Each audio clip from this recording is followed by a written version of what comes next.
Bonjour, c'est Laurent Nizet et je vais vous raconter une histoire et on va se concentrer sur l'essentiel de cette histoire qui ne sera pas tout à fait la vraie histoire. Et cette fois-ci, je vais vous parler du diable qui vient vous acheter votre âme. C'est l'histoire d'un homme qui marche dans la rue et il n'est pas content, il est en colère, il est malheureux, enfin ça va pas quoi. Et puis il rencontre quelqu'un. Et ce quelqu'un, c'est le diable. Le diable lui dit, ça n'a pas l'air d'aller fort toi, hein. Vie pourrie, en colère, injustice, c'est quoi le problème?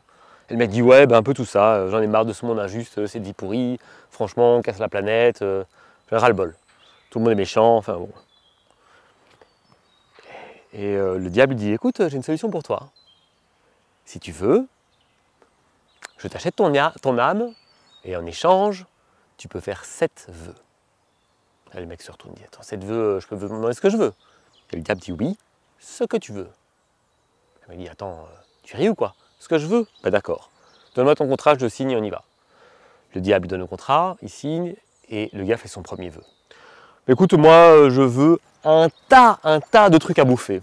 Je veux plein de trucs à bouffer, mais comme si tu es au restaurant, dans un palais, puis après je veux manger sur la plage en Thaïlande. Je veux bouffer, parce que quand je mange, ça me réconforte. Et le diable lui dit, écoute, pas de problème. Et le gars, il se retrouve sur tous les plus beaux endroits du monde en train de manger, chaque fois qu'il mange, il a encore faim. Il mange. Et en fait, à un moment donné, ça le lasse, ça ne marche pas, et ça ne le rend pas heureux. Il rappelle le diable. Le diable revient à un autre vœu. Oui, écoute, c'est cool de manger, mais maintenant je m'emmerde, je veux un peu m'amuser, et donc, je voudrais plein de filles. Le diable dit, pas de problème, luxure. Après la gourmandise. Et là, le gars, il mange, il s'en va en l'air, carnage, quoi. Mais en fait, c'est vide de sens, ces filles n'aiment pas vraiment, il sait qu'elles sont là par magie. Il rappelle le diable, écoute, diable, maintenant je veux un tas de fric, je veux être riche. Ok, vœu exaucé. Chaque fois, le gars, il fait des vœux, il vit une expérience incroyable, mais en fait, à chaque fois, il n'est pas heureux. Alors, vient son dernier vœu, le 7e. Le diable arrive, se frotte les mains et il se dit, bon, alors, prêt pour ton dernier vœu? Et le mec dit oui. Oui, diable. En fait, j'ai bien réfléchi.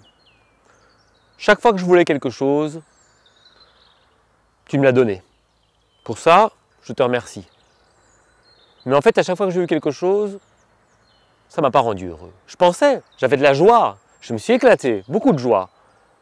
Mais en fait, le bonheur, jamais. Et je crois que j'ai compris quelque chose.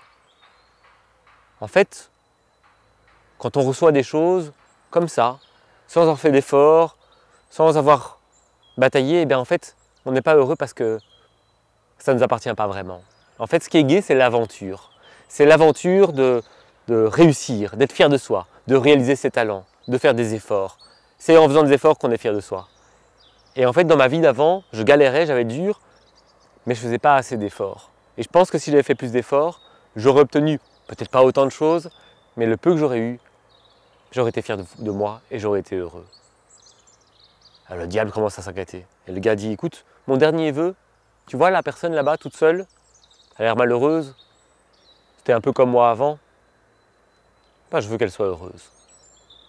Et là le diable disparaît, pouf! Parce qu'en fait, dans le contrat, quand vous vendez votre âme au diable, il y a marqué que si un de vos vœux est un vœu altruiste, le contrat est rompu, vous récupérez votre âme et les vœux sont annulés. Et en fait, ce qu'il faut retenir dans cette histoire, c'est que on vit dans un monde où on veut... Quelqu'un m'a dit hier, tout le monde devrait avoir un appartement. Un truc bien totalitaire comme ça. Et en fait, on vit dans un monde où on veut lutter contre les inégalités, on veut rendre le monde plus facile, on veut permettre aux gens de vivre confortablement sans faire d'efforts. Et on fait ça au nom du bien. Et sachez qu'en fait, à chaque fois qu'on fait ça, on est un peu dans les vœux du diable. On vend un peu son âme au diable. Et surtout, on empêche les gens et soi-même d'accéder au bonheur. Parce que même si on croit que c'est ça qu'on a envie, avoir de l'argent, avoir un monde juste, pas souffrir, en fait, la chose dont on a vraiment besoin, c'est de vivre l'aventure de la vie. Et l'aventure de la vie, pour que le héros monte en expérience, que le héros soit accompli, que le héros s'épanouisse, vous êtes ce héros, eh bien ce héros doit vivre des aventures. Et dans ces aventures, c'est grâce aux efforts que l'on a fournis, c'est grâce à ses victoires, à l'enrichissement de ses défaites, que ce héros se sera accompli et sera heureux. Je vous souhaite donc de voir chaque adversité, chaque difficulté, pas comme une nécessité, mais comme une expérience de vie qui va vous permettre d'être fier de vous et de vous aimer. Vous serez donc confronté à un choix important, soit de demander de la facilité, soit de promouvoir la facilité et d'être donc celui qui vend son âme au diable ou d'être le diable qui l'achète. Mais vous avez une troisième solution, c'est celle de l'héroïsme, c'est celle de voir les difficultés comme des aventures de vie et de vivre votre aventure de vie pour y trouver le bonheur. Bonne chance.